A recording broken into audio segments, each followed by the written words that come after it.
You are now listening to Out of the Blank.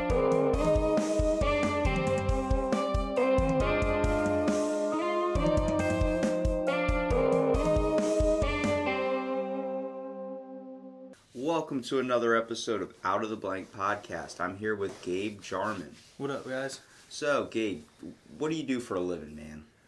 Currently, I work for Coca-Cola. Whoa. You work for Coca-Cola? Mm-hmm. Like The soda company. Okay, what do you do for Coca-Cola? Just stock the shelves when you go to the I'm pretty much, stores? yeah, glorified stock boy. But I did just have an interview today to work at the casino, Ocean Downs. Is that where you want to work? Why you don't like working at Coke? That labor sucks. I believe it, man. Carrying those liters of soda all day, but I mean that's how you build up muscle too. You get as much soda as you can drink, basically. No, there's really no. You don't really get deals out of it. You don't get deals? No. So would they get pissed if you walked in drinking like a Pepsi or something? Yeah, actually. Are you serious? Yeah, They have like a rule? Yeah, if you're working on the clock and you're not drinking something that is a Coke product, you can get written up if a supervisor or someone higher up sees it. Because it's the same idea as like supporting. Well, I'm a fan of the Great Value cream soda, so. Yeah, but you can't really be drinking like canned soda while you're working. But I mean, like, I can't be drinking like Aquafina if I'm working on clock. I should be drinking Dasani. That's ridiculous. Yeah. You know, that's crazy because you got to think. I mean, how was Coke originally invented? Was using like what the cocoa leaves? It was the cocoa leaves, but it was like the cocaine that made it like addicting. Is that they don't do it anymore. They still use the cocoa leaves, but they don't use the cocaine part of it. I mean, I think you'd have to change it up. I think little people would be a little they like antsy off extract. Coke. They like it's like something like they like extract it out. They still use like the cocoa leaves. They just don't use it with the actual like cocaine in it. Random fun fact: did you know freaking Donald Trump drinks like 12 of them suckers a day, Diet Cokes? God. Yeah, I do. I wouldn't doubt it. A lot of older people really like Diet Coke and caffeine-free diet. What are you drinking soda for if you don't want caffeine in it? It's like drinking decaf coffee. You're drinking it for the taste. What's going on with your leg? Are you alright? Yeah, it's just my leg has like a bug bite on it, so it's itching the hell out of it. Oh, Jesus.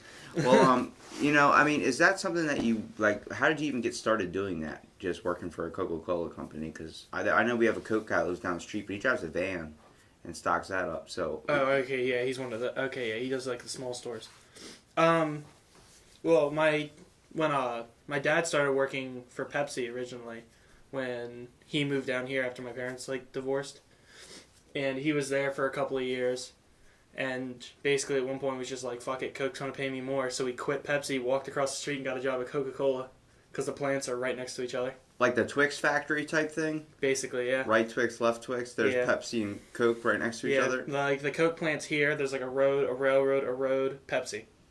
Oh my God, dude! I'm just picturing like at like 12 o'clock when it's lunchtime, everyone just goes out and they just stare at each other for their 30-minute lunch break. No one has any ill will towards each other. We just know it's a job that none of us really enjoy doing. Is it that just because it's kind of corporatized? Like they look at you more as like robots instead of looking at you as people. Like if you work for a small business or something, you're taken more like kind of care of, and like they know your name, they know everything about you, and they know like your family stuff. Well, I mean, they're it's not like. Because, like, Coca-Cola itself is, like... It's, like, there's, like, different corporations. So, like, Coca-Cola is, like, the name, but there's also, like, different companies around the country. So it's not Coca-Cola controls everything, because that's a monopoly, and you can't have that. I like the board game, so... But no, when you think about, like, a giant thing like Walmart, okay? Yeah. Walmart is, like, if you work there, it's very, very difficult because they don't care about you. They just care about the job getting done. Yeah. And for someone like me, that's hard to really fit in that type of environment because I like to feel like I'm actually known. Like, someone knows my name if I wasn't wearing a name tag. You know what I mean? So I'm better working in a small you've business. seen me work. I don't carry... the name tag I carry just says Coke on it. Yeah. Just so they know that I'm currently working. But most of the people in the store will know most of the vendors' names because of how much they have to interact with each other. Just like my boss is only knows all the people under him by name because there's only like maybe like 10 or 12 people. Are you assigned to different stores, like assigned stores? Like you don't. You're assigned a route, so it's just basically like FedEx. Basically, like a route is like your set stores. So like when you see me in Walmart, it's because I have that Walmart and I have 3 other food lines I go to. And you see this as something you don't want to end up like just continuing anymore just because it sucks. I've done it for a year and I'm not a huge fan of it. My dad's just done it. This is like his 10th year doing it. it's really tiring. I just do not like it at all. It's just not something what you want to do. So then, what's your passion? I don't really have much. Everyone's passion. got something, man. What's your interest? What do you see yourself doing in the future? Like, what was always a career path you wanted to kind of take or pursue if you were gonna continue education or do something that needed? Well, one idea I had was being like a music teacher, like a professional like musician slash music teacher, and I ended up going to school for it, and it just really didn't work out the way I wanted it to. So I ended up dropping out of college for it. Why did you drop out? Why didn't it work out? Just because like I did really well in some of like the early stuff, but there's also like heavy requirements that you need to be following. Like to be a music major, you really have little to no free time. Do you feel like you have the patience to be a teacher in Oh, that yeah. scenario? Like you feel like you could take the time step by step with a child? Yeah. And then you also form yourself to whatever their learning process is? Yeah. Now, is that something you still would like to kind of think of doing, or do you feel like you're better in a different outlet now? I still have the idea of being just like a teacher because I still have I have the patience of working with like small children, or just teaching in general. Like growing up, I always helped my grandmother is the owner of Friends Forever Daycare off of Friendship Road. Okay. So like I would always spend time with her. When I got older, I would help her, like read stories to the kids, teach them, and I always it helps you build that patience of trying to like deal with an energetic 5-year-old that doesn't want to sit down during story time. Especially trying to get a kid to learn an instrument, man. I mean, a lot. Like I didn't start taking really I took music appreciation this semester, and I just passed it A. Didn't have to do much. Teacher kind of just seemed like he was just there to get paid, like you know what I mean. But when he played videos and stuff, it was like I started looking at art and types of creativity in a different form. If you start looking at things in different ways, you start to kind of get hooked on anything, and like that can be taken good and bad. Obviously, if you look at crack in a good way, you're gonna want to do crack, but. You get to punch holes in the walls. But if you think you're looking at music and you start seeing it as someone that took the time to put their passion down and their inspiration, their just like dream in a lyrical form or just in a musical form, then it becomes something else. Like you start to appreciate it more. Instead of looking at it like that's just techno garbage, you look at it like that's a dude processing stuff through his brain and finds this certain sound to make it sound good. Yeah. And that's what would drive anybody, that like especially if you want to be a music teacher or learn an instrument, being able to create and basically vocalize yourself through an instrument. Same thing with writers. You're vocalizing yourself through your words, but you're writing it down. So that's how you vocalize it. It's like how I talk and have a podcast. I'm vocalizing myself. I'm finding something I like to do and expressing it in a way I feel I'm comfortable doing. And it's interesting because you get a bunch of different people, have multiple different stories and a multi different magnitude of things. But if you get the same thing if you're a music teacher. Yeah. And the fact that, I feel like you would be best suited for being a teacher of some sort just because you seem like you have a lot of patience and you're not an all-around aggressive person. And I know you kind of talked about a little bit yesterday about when we did the one podcast, Revenge of the Geeks 4.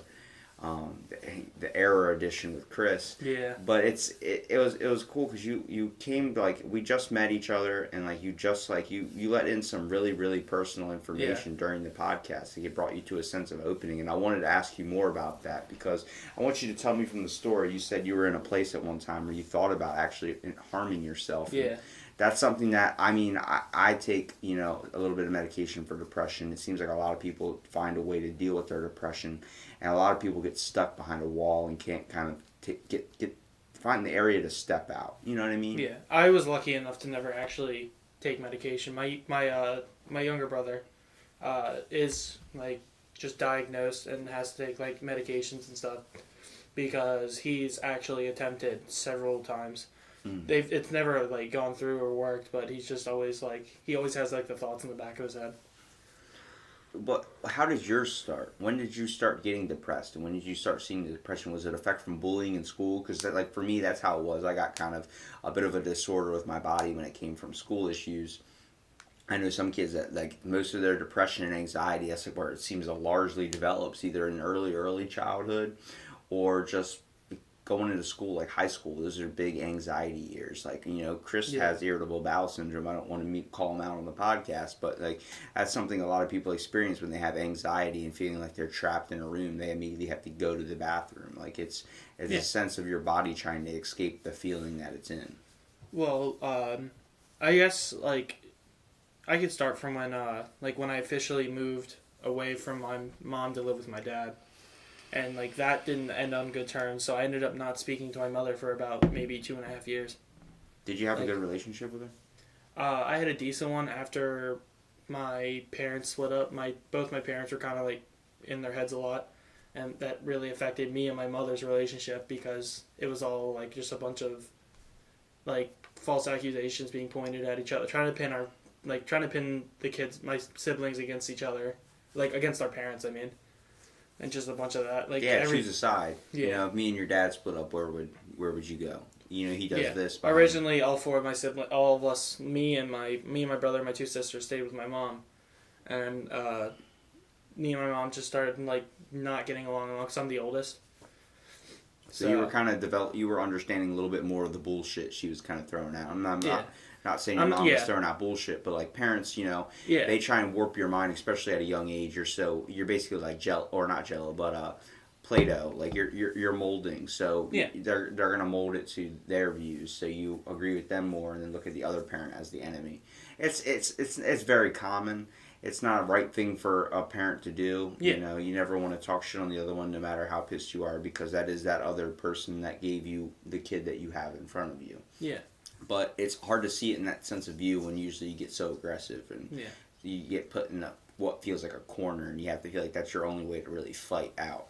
Now, like when she was telling you this, were you just getting upset at the fact that she was telling you this stuff about your dad and wasn't like? It wasn't more or less like she was. I don't know. I'm not the most familiar with it. I was only like maybe like 6 or 7 when they divorced, and I'm 19 now.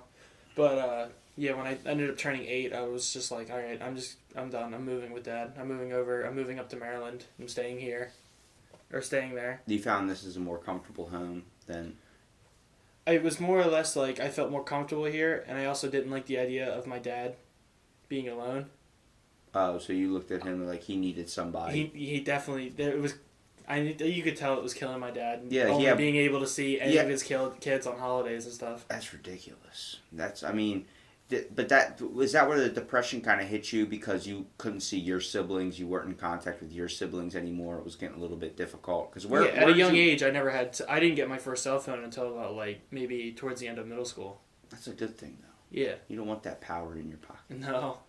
Especially now with how advanced they're getting, you're like, oh my god. Like every time you turn it on, it's an Amber Alert or some type of tornado warning, you're going to die in 5 minutes. But back in the day, it would seem like the thing we'd all just watch YouTube and dumb videos on. But, it's a sense of responsibility and the fact that, you had to, where'd you move from originally? Like, from your mom? At the time, my mom, me and my siblings lived in Reading, PA. Mm-hmm.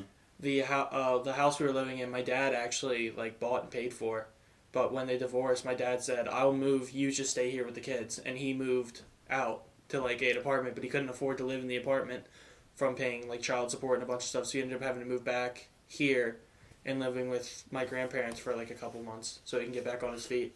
And that's when he got that job at Pepsi for a little while. That should show you the first thing that if your mom would have said anything bad about your dad, you should have looked at that and been like, hey. Like, well, at the time... That's very responsible of someone to give the home and be like, I need you to stay here with the kids because it's better for them to not be moved and thrown into all the way across half the country, or not half the country, but a few states away.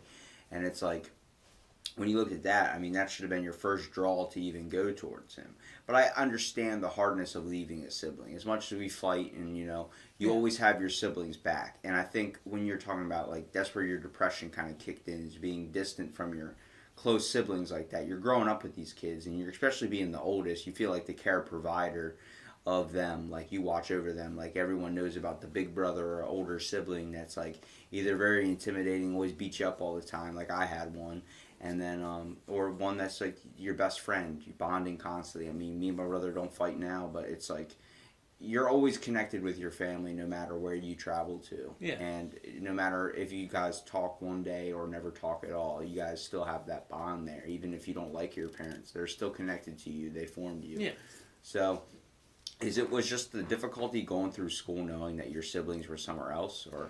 It was more like it took me a while to like adjust to that, and like I said, like with this whole thing between, with my siblings being pitted against my dad trying his best to connect, me and my mom not speaking because we just weren't on good terms, and it just gave me a lot of like just anger all the time. So I had a very It felt like you were isolated. I just felt very like I just had a lot of like internal anger at all times. So I wasn't really that talkative. My first day of 4th grade, I have no idea who any of these people are. Everyone, was in kindergarten together. But, so I still had, that anxiety of, I don't know what to do, I don't know what to say, I don't know how, I don't know if Maryland schools are different than PA schools. So I had a bunch of anxiety, and I remember going to the bus stop, and that's when I met my now best friend, because he lived down the road from my grandmother's house. And I just remember he was waiting there. And then as soon as we just started talking, we just immediately became, really good friends. And we used to, mess around and, race each other to see who can get to the bus stop first and, a bunch of other just dumb stuff. But he really helped with, me trying to get the hang of... Kind of come out of your shell a little bit. Yeah. Well, I didn't move as drastic as you did from another state. But I moved from a different school district because the school district I was in, they thought I was mentally challenged because I had ADHD. So what they were trying to do is they put me in this room that was basically it felt like a mental room. It had one window in it, walls were all white, just a desk and a piece of paper in front of me, and I'd just sit there for hours. And teacher would walk by, look through the door or window and make sure I was there, and then just walk away. I just left me there, and I'm sitting there tapping and trying to there's no phones back then. This is 3rd grade at the time for me, so I was 6 or 7. I'm sitting there tapping on everything, trying to get my ADHD out. You got me in a white room, man. Nothing else going on. Not even a book to read, and I'm just sitting there I can't stand still. And eventually I'm not going to school anymore. I locked myself in the bathroom, and then eventually that's when my parents realized okay, there's actually a seriously problem here. You have to realize, that's not their fault for that happening. You don't realize if a kid's throwing a temper tantrum or if a kid's actually seriously having a problem. The fact that we can diagnose a kid for having ADHD at such a young age, is that kid have ADHD or is he being a kid? It's really hard to define it's really better to classify someone with a disorder once they become older and they're able to tell that kid has depression. It's so hard to say that. He's 5 years old. How does he know what depression is? He might have a form of it. He might have already started hearing voices. But to be truly 100% sure, you have to make sure that they're old enough to have logical thinking as well. Yeah. You don't want. That's the same reason we have an age limit on driving. We have an age limit on drinking. It's the type of thing that want to wait till your brain's a little bit more developed before you start even tempting into those things. Well, when I switched school districts, it was only 2 school districts over, and it was going from Shaw to Buckingham. And then, so, it was that. It was, apparently, it's still in Berlin.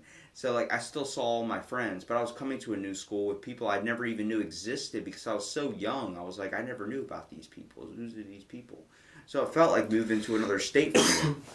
And all the kids, like you were saying, they all grew up together in kindergarten and had all these classes. They all knew each other's names, families, all that. And I'm sitting there just nervous. And then I got introduced to this person that became my best friend and my best childhood friend, just skateboarding all around town, Berlin, eating those Airhead strips, the sour candy things, Yeah. and a bag of hot fries at that DVD rental place in Berlin, just sitting on the curb, And then, this kid was wearing completely all black clothing, spiky gothic hair. It was bad hair day or something at school, which was the worst day to come in on. It's wearing pajamas or something on the first day. And I'm sitting there I don't know what's going on. I look all dressed up nice so I can impress somebody. And then this kid, just standing in the back, and then this teacher who's on my podcast and was telling me, the one I told that put eraser caps on my pencils so I could drum on the desk with my ADHD.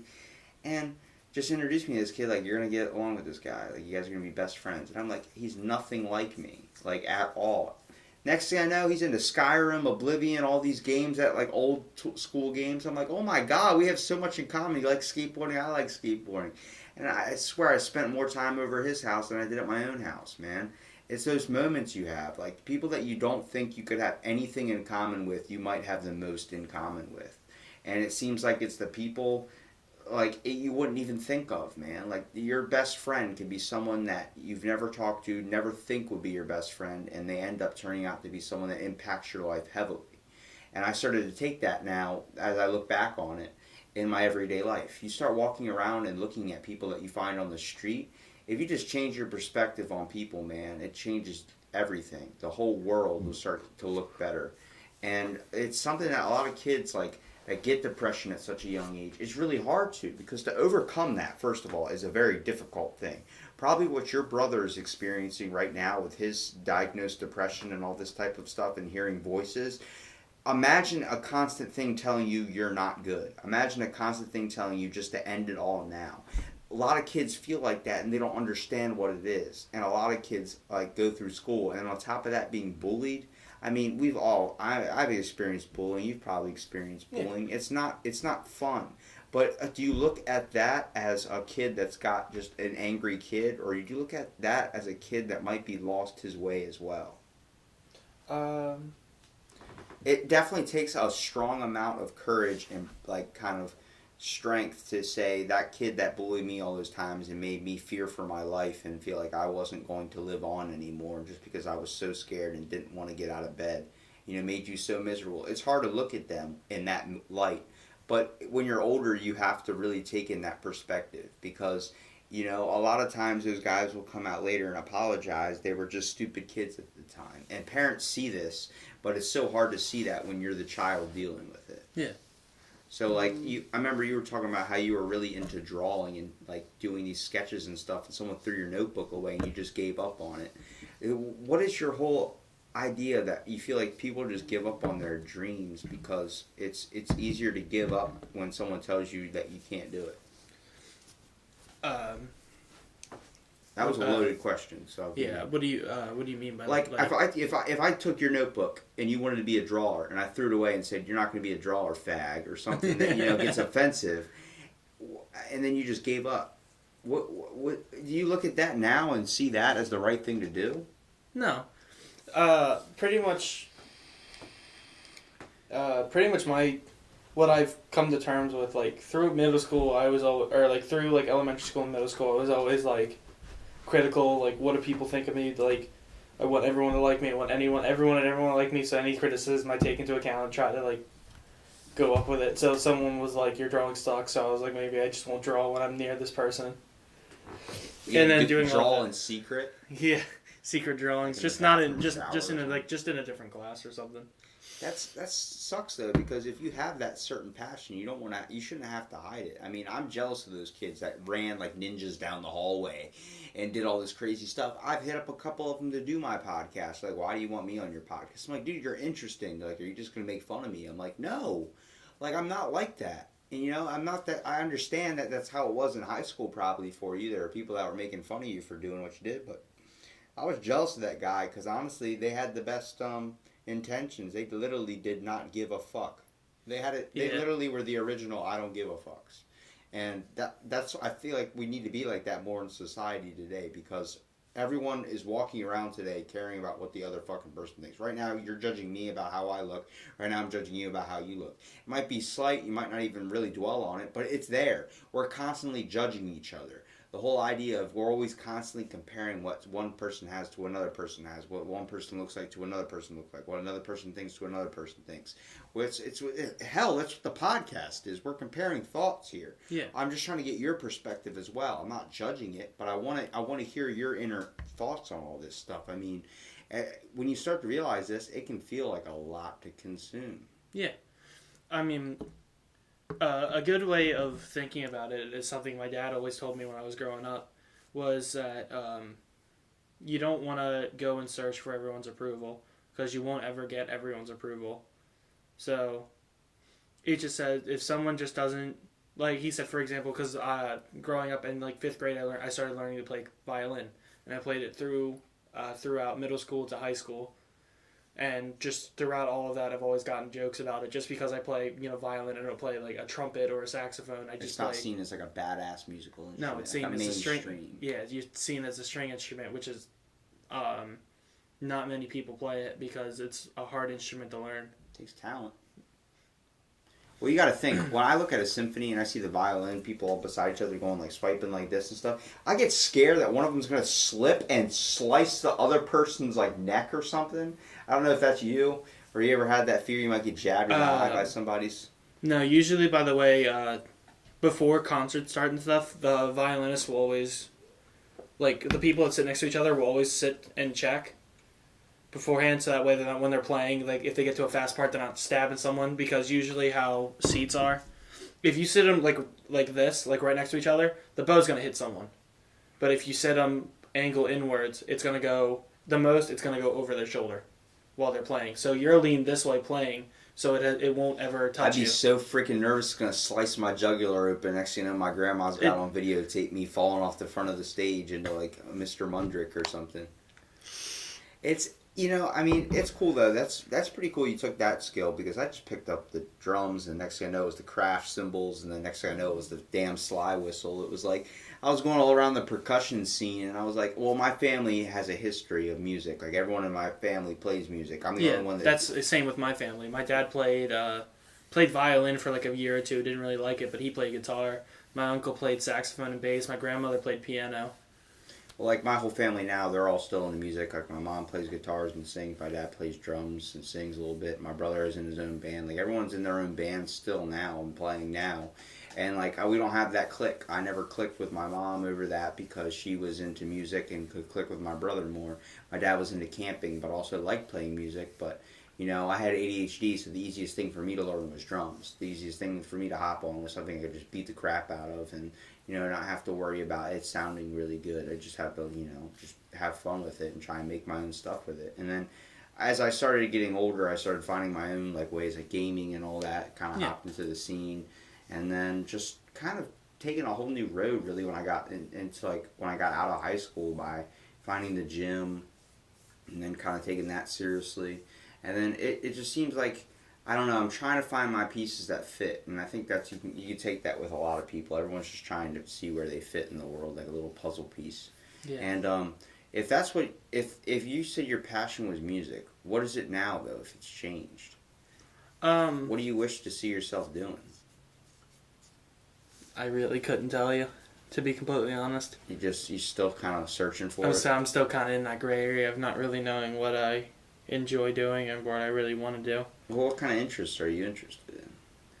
I mean, on one hand, I'm I'm a huge video game nerd. I play a lot of video games. I do a lot of They're stuff escape like that. from reality, man. Yeah, I know. Nothing's better than going into Grand Theft Auto, robbing a chicken store, and then going somewhere else and just riding off and then cheat code spawning hookers everywhere. It's a perception to life that I feel like a lot of people, that's the escape that video games do. A lot of people talk shit on video games, like you're a nerd if you play them. I'm like, honestly, if you just slip into one of those little things, it's like an escape from a reality, which you kind of have to do in a way, much like TV is. I mean, when you watch your favorite show, you're slipping back into a world. I get fascinated by conspiracy theories recently. Are you into conspiracies at all? I watch a lot of the History Channel, so there are some conspiracy theories. Okay. Conspiracy. That's a hard one. Say that 3 times fast. Apparently I can't say it at all. Conspiracy theory.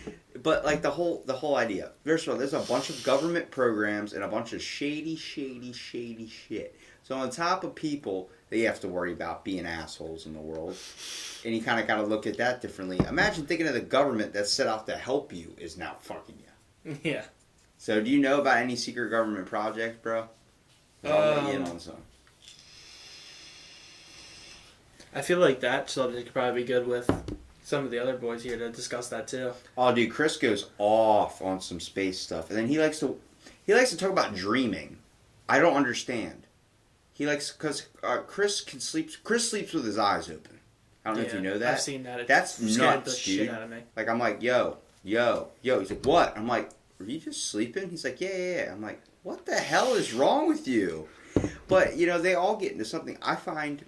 When I started I do a spin-off series called Fill in the Blank. I'll get you on too. But it's about getting different topics printed out.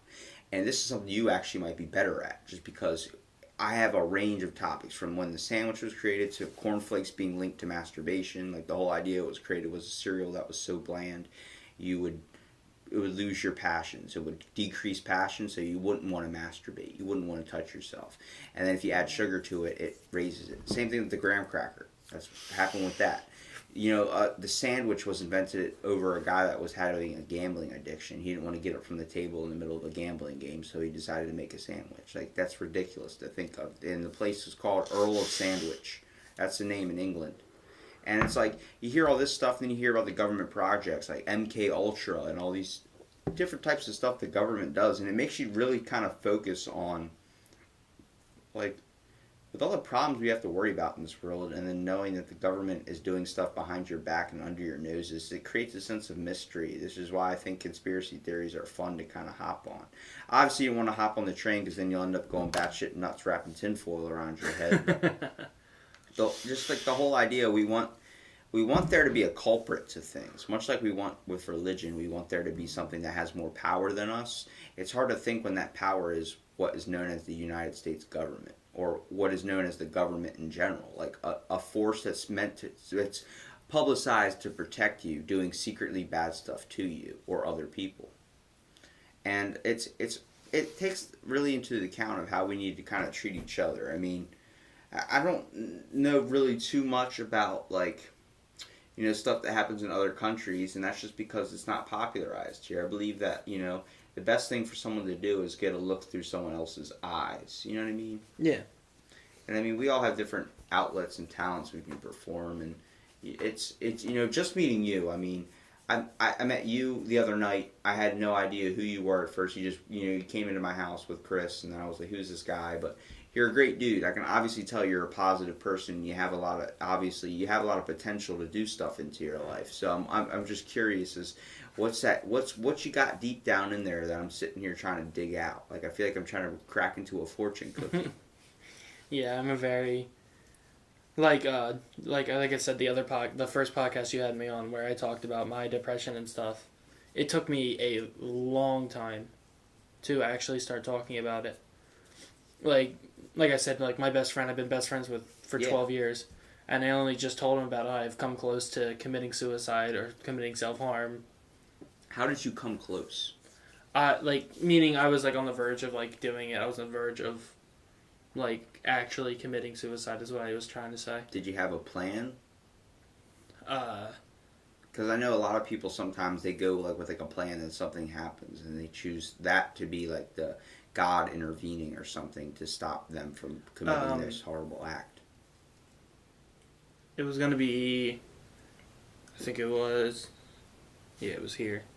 I have a scar, right here, on my palm that was going to come across. Why would you do it that way? Because, I don't know. This seemed like the simplest one. Yeah. Have you seen the people that try to hold their breath? That one's dumb. You just pass out. Yeah, well, you're like, don't die. I'll try again. But then the next thing you know, you just knock yourself out of lack of oxygen. You don't kill yourself. Have you seen Always Sunny in Philadelphia? Mm-hmm. Where Frank tries to hang himself from the ceiling fan? Yeah, and he just falls over. He cracks the whole ceiling fan because his neck's too fat. It won't choke him out. It's not to make light of the situation, but if you become, like, if you've taken the step to, first of all, being open about it, which I very, very appreciate, dude. Like, just leveling that out there. Being open to people about that, do you feel like you could possibly, you can help somebody that's listening to this, that's going to hear it and be like, okay, so I'm not the only one in this world that thinks these deep, dark thoughts. I think that's the main thing for people with depression to understand, that there are people like you that have similar things. It might not be everyone. Like, if I have depression, or someone else has depression, and I sit there and tell them, just get outside, go outside, like, go out and experience the world. Like, you're like, it's not that simple.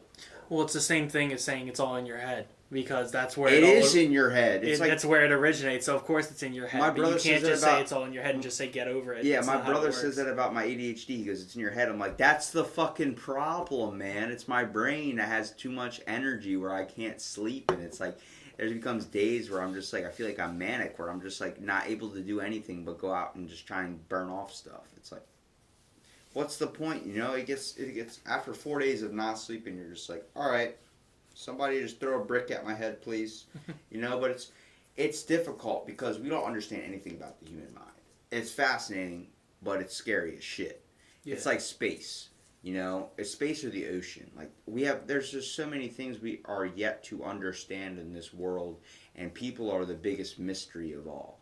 We literally live on this thing with all these countless numbers of people that are just like us, that have different emotions, different feelings, different sensitivities, you know. Some people love the feeling of pain. Sometimes their pain sensors are mixed up to where if they put their hand on a stove, it feels good to them. It does not hurt them.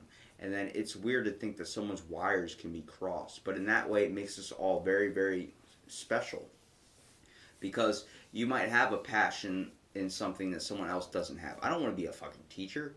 I'm not smart enough to be a teacher. I would not be able to teach a new group of kids every single year, just like a whole new group. As soon as I get these kids taught, all right, and I bonded with all these kids, I'm getting a whole nother group. I'd be like, motherfucker, I gotta relearn and teach all these kids and figure out which ones go where.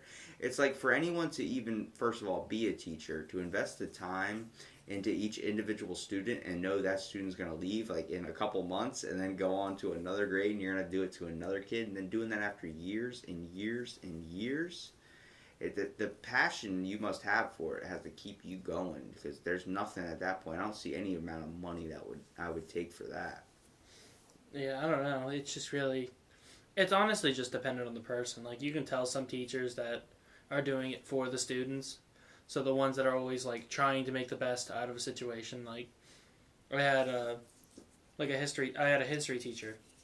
He was one of like the best history teachers I've ever had, because no matter what, like even if it was a boring subject we're trying to learn, he would just like try to crack jokes even if they weren't funny, just to try to like lighten the mood. Or if people are coming in, he's like, all right, today class we're learning about this. Some people are like, oh great, we're listening to this, and he goes, oh I know it sucks, but we got to do it.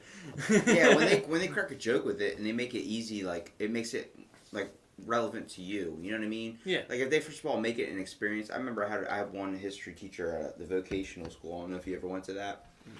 But like Votech? Yeah, Votech. Yeah, I went there. And Mr. Bevilacqua, you remember him? I do not know him. He looks like fucking Brad Pitt, man. That dude was handsome as hell. I hope he's listening to this or hears that. But he made it cool. Like we came back after New Year.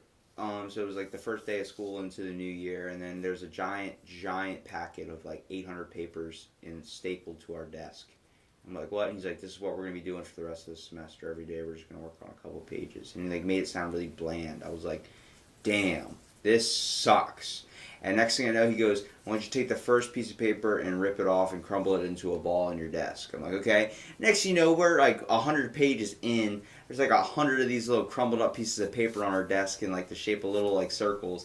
And he just goes, now, look at the class, or look at the student in front of you, because we had desks on one side and desks on the other side, so they're facing each other. And he goes, now fight! And he goes, everyone just starts getting behind the desk and throwing these paper balls. We had no idea what was going on. We did this for like 30 minutes. And he goes, you guys just experienced the trench war. I was like, holy shit. That whole idea, we all came into class, immediately our 100% mood went all the way down to 10%. Because we got this giant packet, and then it shot right back up. And then we started actually getting into the subject he actually started teaching us about. And the fact that he could do that, and then we did something about the Industrial Revolution. He showed up like an old English person, put Smarties in his teeth. And this is like 9th grade, so it's like high school. So you're like, why is he acting like a 3rd grade teacher? But he puts these Smarties in his teeth, and he grabs a giant ruler and starts slapping desks. And he starts talking and yelling at you, and the Smarties are falling out of his mouth and stuff. It was funny, man. Like, it was just... and then he had a student aide that was learning this as well. I was like, this is perfect. Because that guy, like the student aides or the people that become teachers that end up being boring, had to be just like their influence. So if you have a bunch of teachers that have this type of passion for teaching and like able to make it fun for the students to understand, which makes learning easier... It you know, for someone like me that can't sit in an environment like that, be able to express myself in that type of way was so much fun.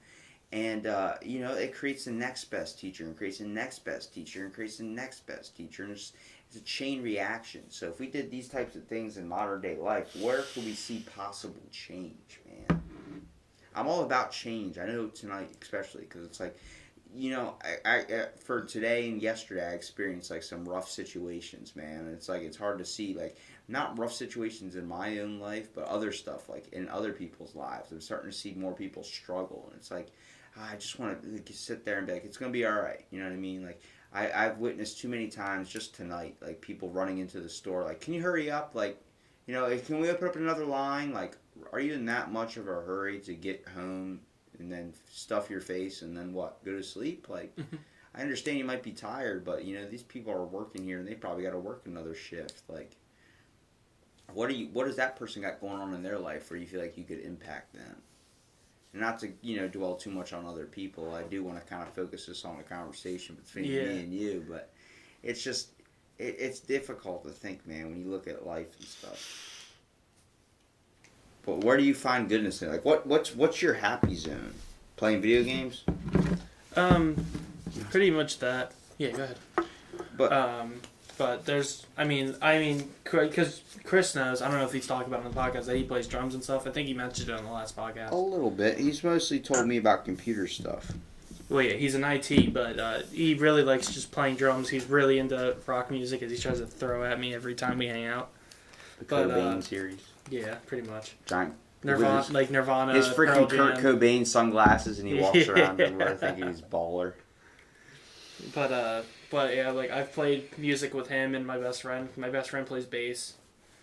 So like we would just like not actually make anything sound good because like on top of just shoot the shit basically with your instruments. Yeah, basically like to put myself on a pedestal real quick because I started learning violin when I went to college. I learned the basics of piano because it was required for starting music teacher, but I also ended up picking up cello. Damn. So that was 3 instruments, and then when I came home, my best friend built me a ukulele. No way. He built me one because he had a guitar building class. So he built himself a guitar, and then I gave him money, and he built me a ukulele. And then I also had a guitar, which was, I think, like one of my grandmother's old guitars. So I just have one of those. So I've been learning to play ukulele and guitar that I have at home.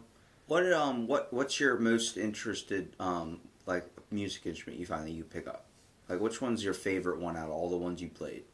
My favorite one, out of the instruments that I kind of know how to play, I played violin the longest, so I have the most understanding with that instrument. But I love the way the cello sounds. I love how upbeat you can make any song is with just a ukulele.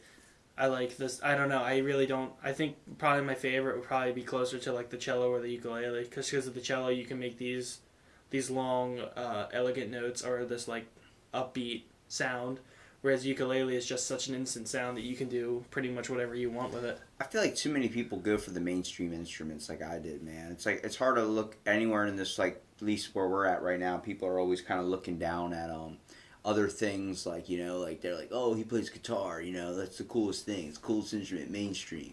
He plays guitar, acoustic guitar, and sings. Like, it's all about your area, but honestly, I think it's pretty badass if someone could take the time to learn such a, first of all, a very, very sophisticated instrument like a cello or a violin. That shit takes a lot of talent compared to just strumming a guitar. Don't get me wrong, a guitar is difficult, and it definitely takes a little bit more of a process to understand. But when you're playing something as sophisticated as a symphony instrument or something of that, there's certain people that just have that time and patience too. I couldn't do it. I was only good at playing the damn slide whistle because I would have just walk around and play the freaking, or the triangle, dude. I rocked the shit out of a damn triangle, man. Teacher's like, you're not supposed to play yet. I'm like, ding, ding, this is my solo. This is my moment.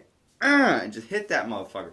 But you got to think, like, it's how you find your fun in the instrument. Even if you suck at it, man, I'll play the shit out of an instrument, dude. It's just like, it depends on what I want to do. If it pisses people off, hell, it's fun to me. I'm sorry if it pisses people off. And like the other thing that always discourages people from trying to learn like guitar, not to say guitar isn't an easy. Guitar is definitely a hard instrument to learn, but guitars have frets, so you know where to place your fingers.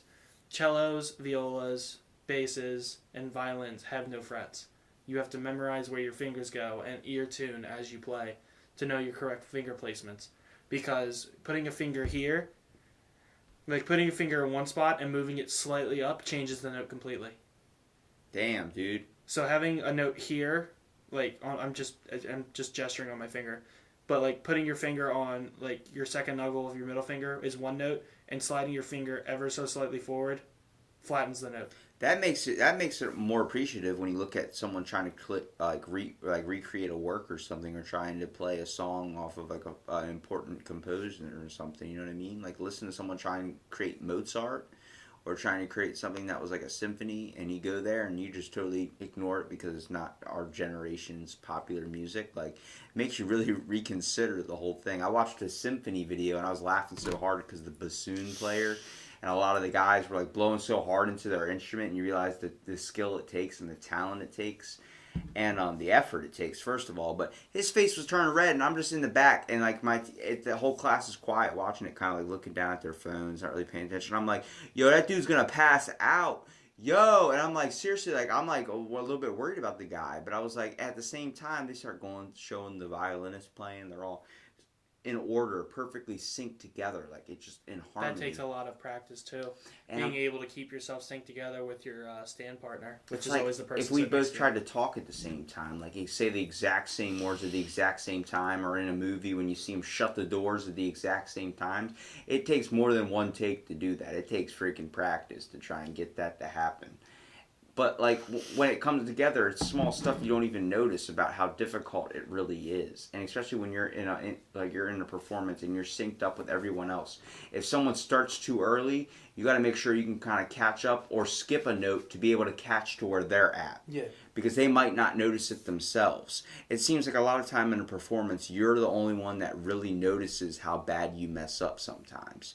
Like a lot of times I performed like with my brother's band live at a couple bars and stuff, and I could tell when I messed up, but the audience couldn't. The audience still sounded good. But when I'm sitting up there playing and I'm scared shitless, like I need to piss my pants right fucking now, I've just never been good in front of crowds. Yeah. But then I got over that when I took like speech class and I was able to kind of open up. I like to throw humor into things.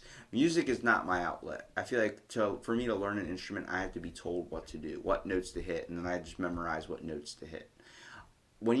I would never be able to play violin. That's just too complicated, because knowing that my fingers had to be placed in a certain spot and not like a guitar where it just has to be in that area. But knowing that if a violin, if I go slightly up to the left or slightly down or something, it changes the whole key, then I fuck everyone else up. I couldn't have that relying on my shoulders. So really what you just did was, for me and anybody listening, to give appreciation to the art of symphony or orchestra in general. Yeah. And the fact that you can pick up this instrument is really like interesting, because a lot of people don't go towards that instrument as their first instrument or something. Yeah, you can also tell that I have really big fingers, which makes it a lot more difficult to play.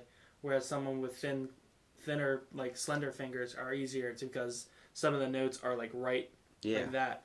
So in order for some of the notes are like right on top of each other. So in order for me to do it, I have to either pinch my fingers together really tightly or slide my my previous finger back in order to get to the note.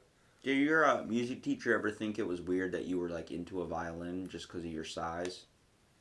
I mean, when I started in middle school, I was small. Well, when you look at someone that plays violin, they're all like really like, the guys look like they're on drugs, like heroin or something. They're so skinned and boned. They're always, because they're usually always so thin, and their fingers are always so, like, usually they're long or they're very just thin on their own.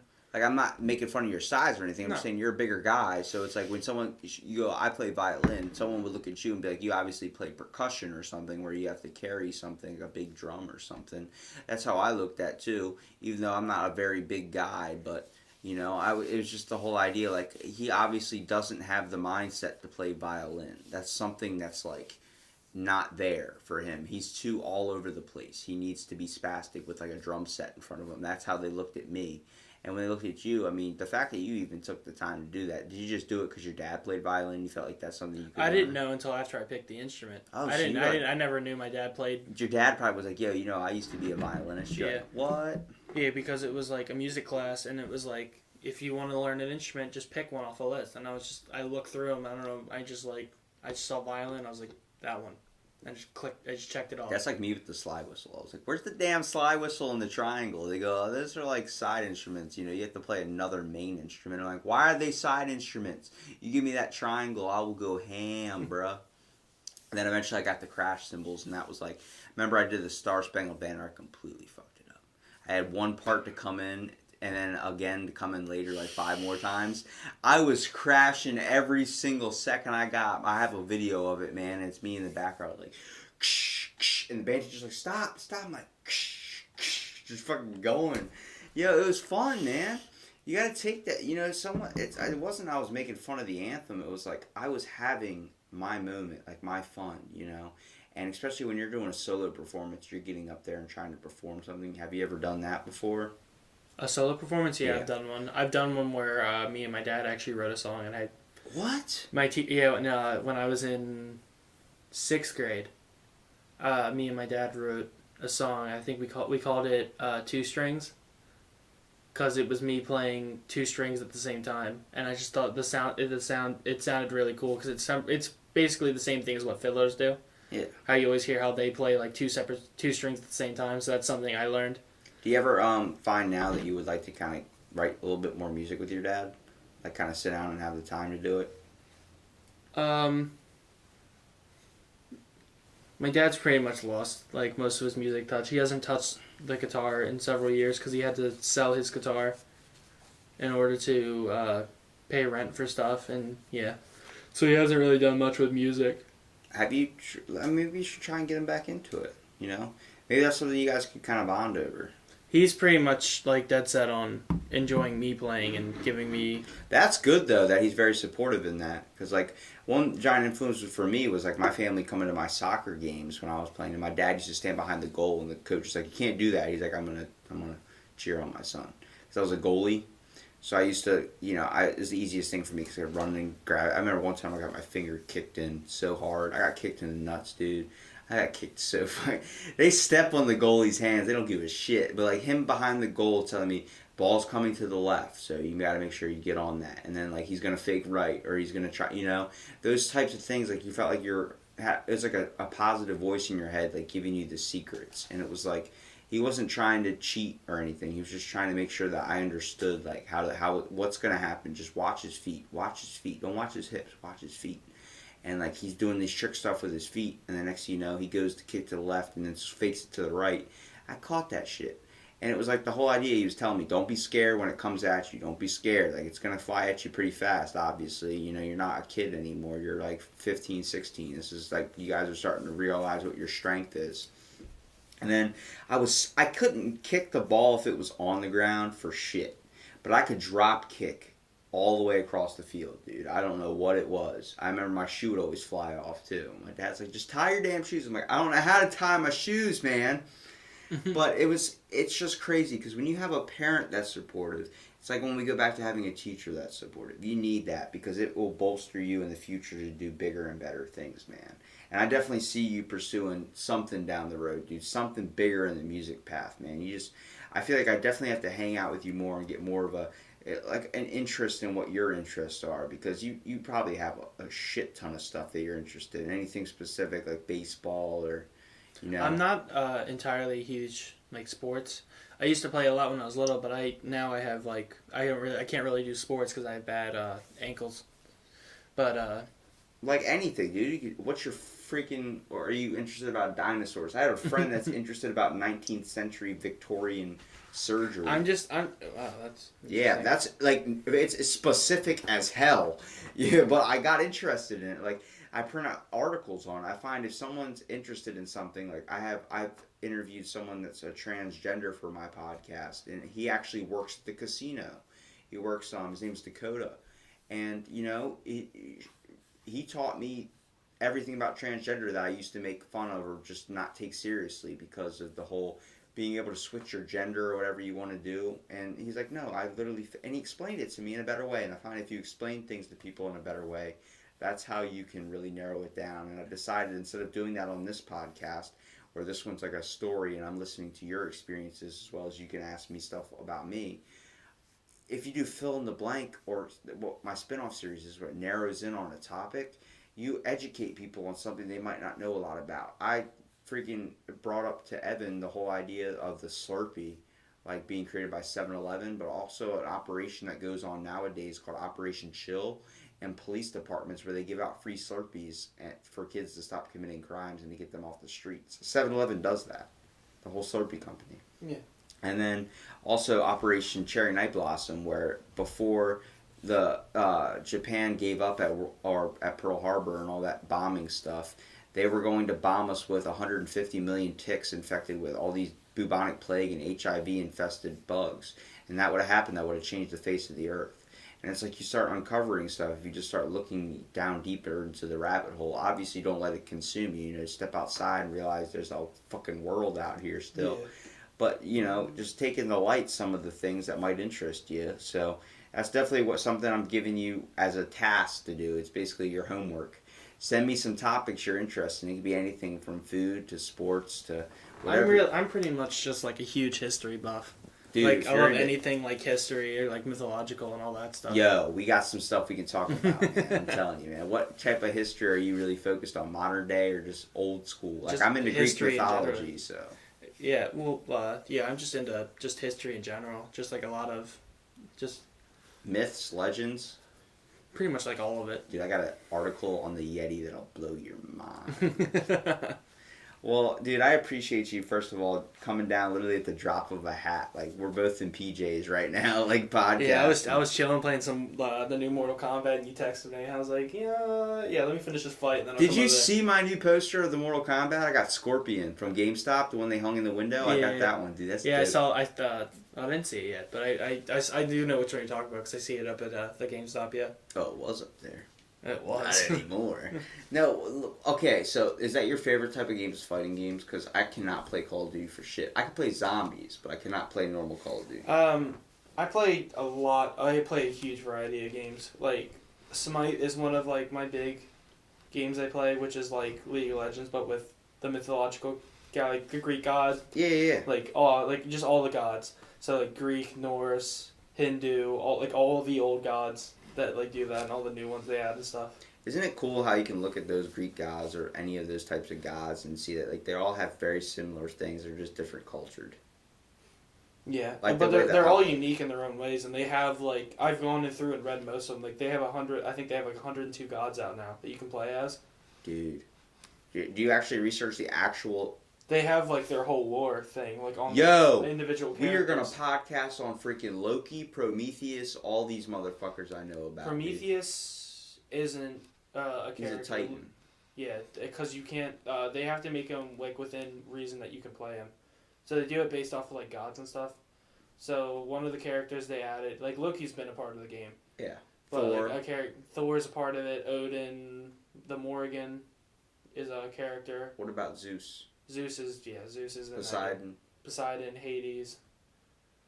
That sounds dope. Hercules is in it. Achilles is in it. Those Merlin. are demigods, though. They're not even gods. They're still gods, because they ran out of like any of the base pantheon, so they have to go into the demigod era.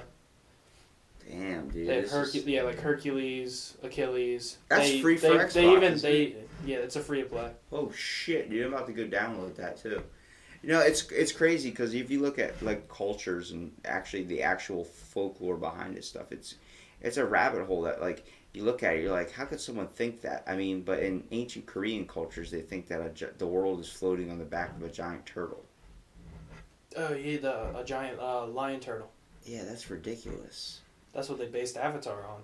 The great lion turtles of the four elements. It's crazy how I think someone's imagination can go into that. Well, that's what it was also. That's what I'm pretty sure that was just based off a lot of Chinese mythology. Look, bro, the Earth is flat. Okay, if we go to a certain one side, you just fall off. But you know, dude, I appreciate, like I said, you coming down in your PJs and being on the podcast, man. It was definitely cool as shit learning a little bit more about you. And I'm gonna actually do a little bit more research and probably print out some articles for you, do some of the fill in the blanks because.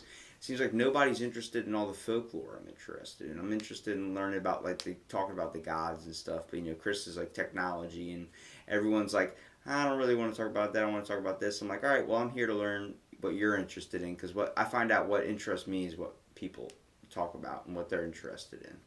And I'm glad you could actually take the time to do this episode. We get our little Gabe Jarmen podcast out there. The little intro podcast. Well, we'll definitely have you on again soon, and I guess you're probably gonna end up doing another episode of Revenge of the Geeks with us when we. Yeah, roll it was down. fun doing it. It's a before. lot funner when Chris is sober And Chris is Evan's sober not and Evan's passing not out sleeping. and is sleeping. Phew. That was still a good podcast. That we actually came to like multiple different things, which was pretty nuts. Yeah, but it was nice though. It was fun. It was a good quick hour and a half until Chris lost his wallet, and then And that whole ordeal. Well, like I said, we'll get you on again soon, and thanks for being on this episode of Out of the Blank podcast.